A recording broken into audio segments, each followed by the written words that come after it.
Ok, merci et bonjour à tous.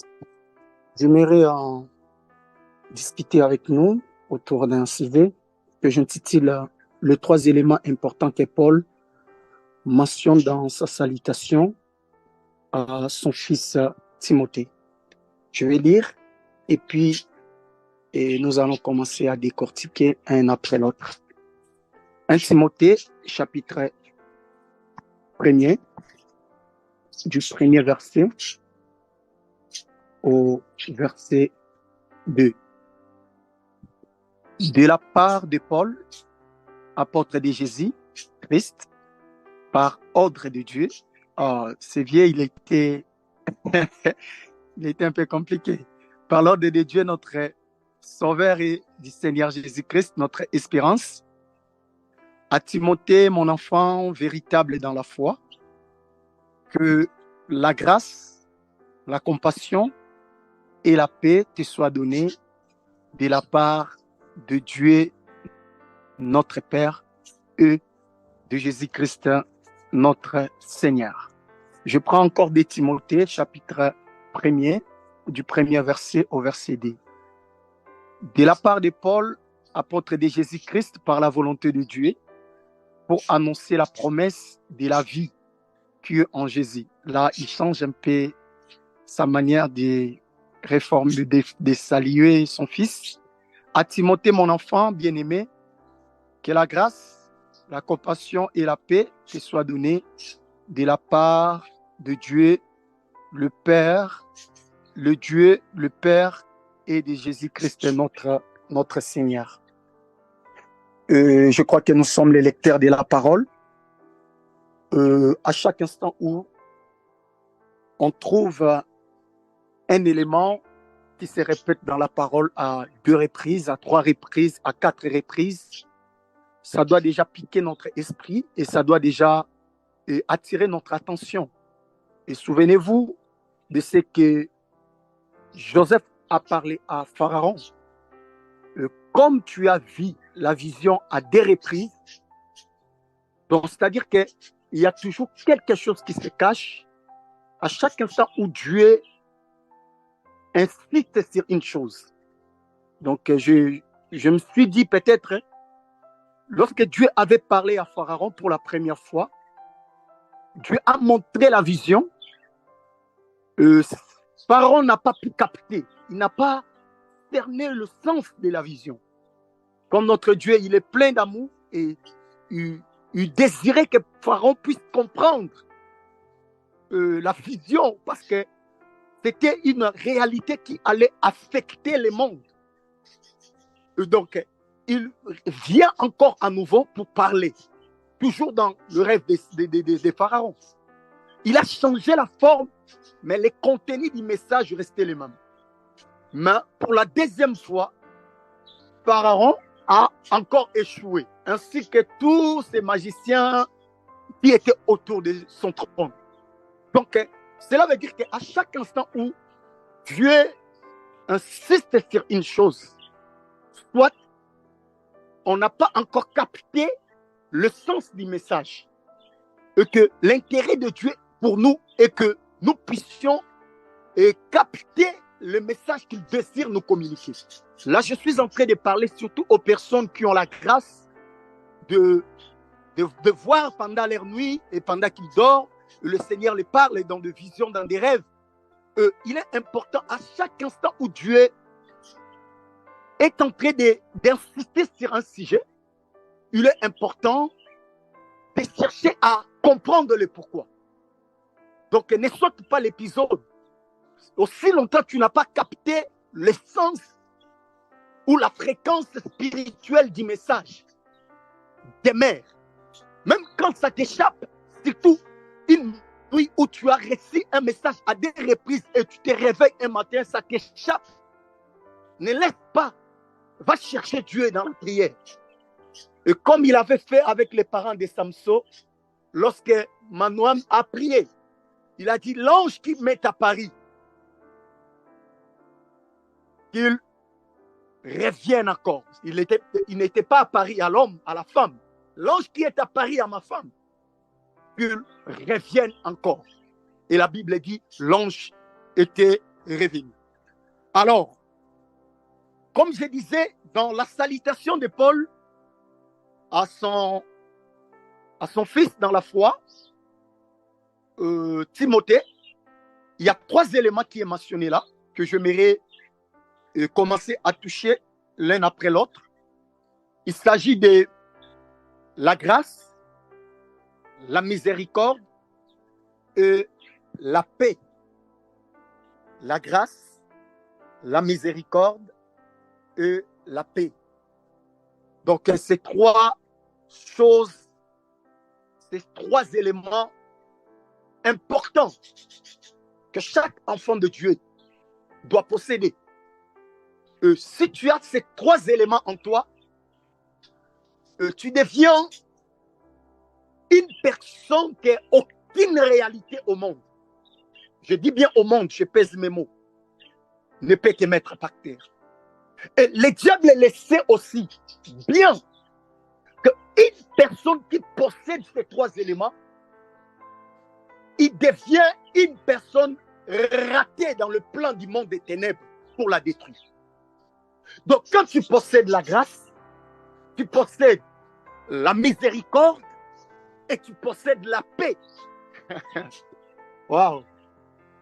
La jalousie des hommes, la méchanceté de la sorcellerie ne peuvent en aucun cas éteindre ta lumière comme la sœur venait de parler de la lumière.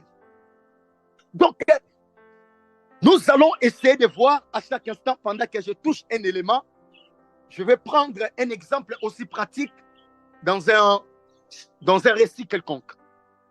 Prenons tout d'abord l'élément que nous mentionnons en premier, selon l'ordre que Paul a mentionné dans sa liste, la grâce. C'est très profond comme sujet, mais permettez-moi d'essayer de naviguer ainsi pour essayer d'éclairer, pour nous donner une lumière par rapport à ce sujet. Je vais commencer avec la notion de la première mention dans la parole de Dieu. Vous allez voir, pour comprendre un concept, surtout des concepts clés comme ça dans la Bible, il faut toujours faire référence aux premières mentions de la Bible. Donc, pour la première fois, vous allez voir que c'est dans Genèse, c'est le début de tout. Il y a tout ce qu'on peut voir dans la Bible. Tu peux trouver ça dans le livre de Genèse. Donc, quand tu arrives à comprendre ces livres, tu comprends la suite de la Bible. Donc, c'est important, étant enfant de Dieu, d'avoir vraiment la maîtrise de ces livres, qui est le commencement, qui est placé aussi à l'introduction de la Bible. Donc, c'est là où il y a tout. C'est là où nous voyons la création, c'est là où nous voyons les premiers péchés, c'est là où nous voyons les premières offrandes, c'est là où nous voyons la première jalousie, c'est là où nous voyons. Donc, tout commence là.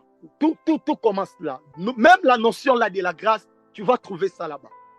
Donc, c'est important, là j'insiste, de lire et de comprendre ces livres. Parce que ça nous aide à comprendre la suite. Parce que quand tu commences mal, surtout les gens qui sillonnent beaucoup, quand tu commences mal à suivre un plan, donc c'est difficile que ta suite soit glorieuse. Donc, il est important de comprendre et de saisir l'essence de ces livres. Et ça va nous éclairer à la suite de la parole de Dieu. Et alors, dans la notion de la grâce qui est mentionnée dans Genèse chapitre 6, il s'agit de l'histoire de Noé. Vous allez voir le contexte de ces récits, c'est au moment où Dieu voulait juger le monde.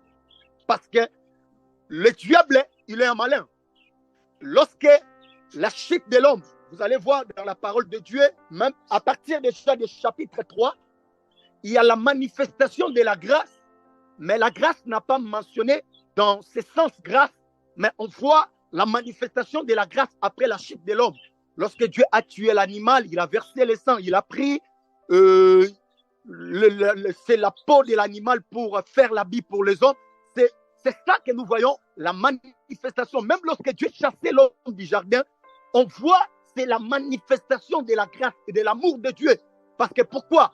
Dieu ne voulait pas que l'homme ainsi que la femme puisse demeurer dans cette condition.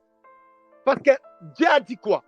Si nous laissons l'homme ainsi que la femme dans les jardins, ils vont toucher à l'arbre de la connaissance du mal et du bien et ils vivront éternellement ainsi. Donc, c'est-à-dire que Dieu ne voulait pas que l'homme puisse demeurer dans cet état déchu. Parfois, lorsqu'on voit Dieu chasser l'homme du jardin, on voit peut-être un Dieu méchant, un père méchant. Non, c'était l'amour. Parce que parfois, l'amour, Dieu nous chicote. Voilà pourquoi la Bible parle même de Dieu qu'il châtie ce qu'il aime. Donc, quand Dieu les a chassés, il les a chassés parce qu'il a déjà commencé à mettre un processus de la récupération. Comment il va récupérer un homme dans son état brut. Parce que Dieu ne peut pas laisser l'homme qui a créé à son image de demeurer éternellement sans pour autant avoir son état brut. Donc Dieu voulait regagner l'homme dans sa dimension première.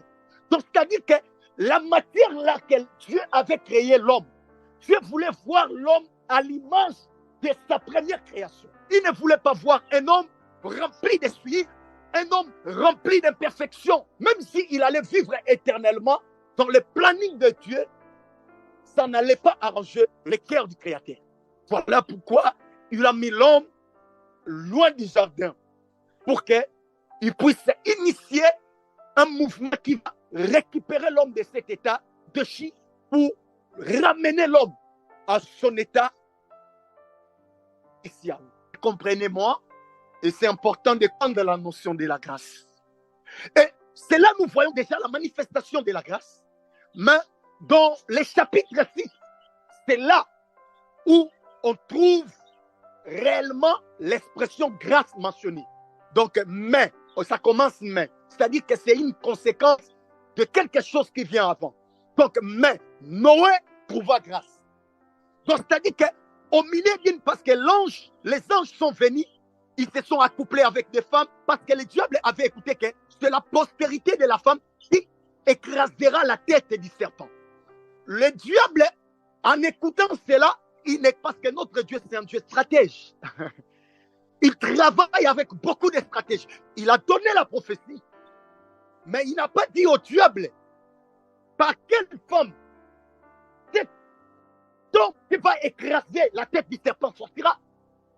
Il n'a pas dit au diable par quelle circonstance cette prophétie doit réellement s'accomplir. Voilà pourquoi la Bible dit, si le monde ou les diables étaient conscients de la réalité de la croix, ils n'allaient pas crucifier Christ à la croix, parce que c'est là dans le planning de Dieu. C'est quand il parlait dans Genèse chapitre 3, il voyait déjà la croix, il voyait ce qui va se passer après des années à la croix de Golgotha. Donc, si le diable comprenait les stratégies de Dieu, il n'allait en aucun cas s'hasarder. Voilà pourquoi quand ils ont pris Jésus, et cet homme Joseph d'Arimathée a pris le corps de Jésus, a déposé dans les tombeaux, un tombeau tout neuf, et Pilate ainsi que d'autres personnes qui ont joué à ces mouvements pour crucifier un innocent à la croix. Je crois qu'ils étaient dans une fête, comme le roi Assurius. Donc ils se réjouissaient, ils prenaient le vin, parce que l'homme qui mettait les troubles en Israël, il avait déjà perdu le combat. Là, il se moquait même des disciples. Voilà pourquoi, même par peur, les disciples commençaient à s'enfermer dans la chambre, parce qu'ils avaient peur. Leur leader était parti, eux, ils ne voyaient rien le premier jour. Le monde était dans le silence total. Le roi des rois, l'homme qui avait dit détruisez ces temples, et après 3 jours, je vais encore reconstruire à nouveau, il ne voyait aucune trace de la manifestation de la gloire de Dieu. Là, le diable, là où il était, il appelle ses acolytes, il commence à taper les mains, et il se réjouit dans le monde des ténèbres. Ils croyaient qu'ils ont vécu. Mais, pendant que les jours passaient, oh my God, la Bible nous parle même, pendant que Jésus-Christ était déposé, lui, on l'a simplement déposé. On ne l'avait pas enterré. Jésus, on l'a simplement déposé dans les tombeaux. Il n'était pas enterré, mais la Bible nous dit qu'il se retrouve sous la terre, en train de prêcher, en train d'accomplir une mission qui passe sous la terre. Un endroit, on ne l'a même pas déposé sous la terre parce que lui, il était dans les rocs. Il était déposé là. C'est là où il était déposé. Mais pendant qu'ils ont mis les gardes devant les tombeaux, l'homme qu'il gardait là, il n'était plus là. Même pendant qu'il surveillait, le premier jour, il croyait qu'il était là à l'intérieur. Mais l'homme là, il n'était pas là. Il commençait déjà à entrer à l'intérieur de la terre pour aller libérer. Parce que le jour où il fut ressuscité, parce que c'est là où il y a aussi la notion de la prééminence. Que Christ est toujours le premier. Avant que les morts qui sont morts puissent, ceux qui étaient bien aimés captifs, puissent sortir au jour de la résurrection, il fallait que celui qui doit être toujours le premier en tout et pour tout, Christ, soit d'abord, oui, il devait d'abord quitter la terre et se retrouver parmi les vivants. Et c'est après, parce que c'est Christ qui passe en premier. C'est ça la notion de la prééminence. Vous allez voir, Colossiens explique cette notion très bien. Christ est premier en tout. Mais laissez-moi retourner un peu dans le sujet. Je risque de... Mais c'est important, c'est que je suis en train de parler pour essayer de nous éclairer. Dieu aide-moi. Laissez-moi retourner dans le sujet. Et c'est là la notion de la grâce. Et nous voyons, la grâce, c'est quelque chose que l'homme ne mérite pas. Vous allez voir que Dieu a traité avec des générations. C'est ça que nous appelons par le dispensation. Une dispensation, c'est la manière où Dieu traite avec une personne ou une génération bien précise. Donc, il y a eu plusieurs générations qui sont passées, il y a eu plusieurs dispensations. Il y a eu la loi, l'innocence, il y en a plusieurs. Donc, Dieu est traité avec une dispensation. Voilà pourquoi il y a des choses que vous allez voir que ça se fait dans cette dispensation de la grâce. Dans la dispensation de la loi, cela ne se faisait pas. Donc, c'est-à-dire que la manière dont Dieu traitait avec les gens de cette époque-là, ce n'est pas la même manière qu'il travaille ou il traite avec nous actuellement au temps de la grâce. Et ici, dans la notion de la grâce, qu'est-ce qui est influent et que ce qui fait en fait que la grâce soit puissante et que parce que l'homme, lorsque l'homme a péché, l'homme est devenu impur. Donc l'homme n'arrivait plus à supporter la sainteté parce que la sainteté de Dieu peut détruire un péché. Voilà pourquoi quand Adam et Ève ont péché, personne ne les a envoyés d'aller se cacher quand la voix de Dieu commençait à parcourir le jardin. Parce que la sainteté de Dieu peut détruire, bien aimé, un péché s'il n'y a pas la notion de la grâce. La grâce, c'est lorsque Dieu cite lui-même dans... Laissez-moi m'en expliquer. Donc Dieu sort de lui-même et il se place comme un interlocuteur il se place entre l'homme ainsi que lui-même Dieu. C'est ça la grâce, c'est-à-dire qu'il devient comme un filtre. Donc, pour que Dieu puisse voir celui qui est de l'autre côté, il se voit lui-même devant parce que la grâce, c'est cet intermédiaire. Donc, c'est le Dieu, parce que la grâce, c'est une personne. La Bible nous dit dans le livre des Chants, chapitre 1er, le verset 17, la loi est venue par Moïse, mais la vérité et la grâce est venue par Christ. Donc, c'est-à-dire que la grâce est une personne. Donc, Dieu est sorti de lui-même et il devient un filtre parce que si Dieu venait comme ça avec notre nature là du péché, aucun homme ne peut résister. Et c'est par là Dieu commençait à chercher par quel moyen, parce que Dieu aimait l'homme. Comment il peut rester en contact avec l'homme déchu? C'est par là que Dieu a fait appel à la notion de la grâce. C'est-à-dire que Dieu sort de lui-même. Oh, la grâce est un don véritable. Voilà pourquoi celui qui va mépriser la grâce de Dieu au jour du jugement, bien aimé, il ne sera jamais épargné. Parce que le Dieu lui-même, qui sort de lui-même, il devient un don pour nous. Oh, donc il se donne encore, bien aimé,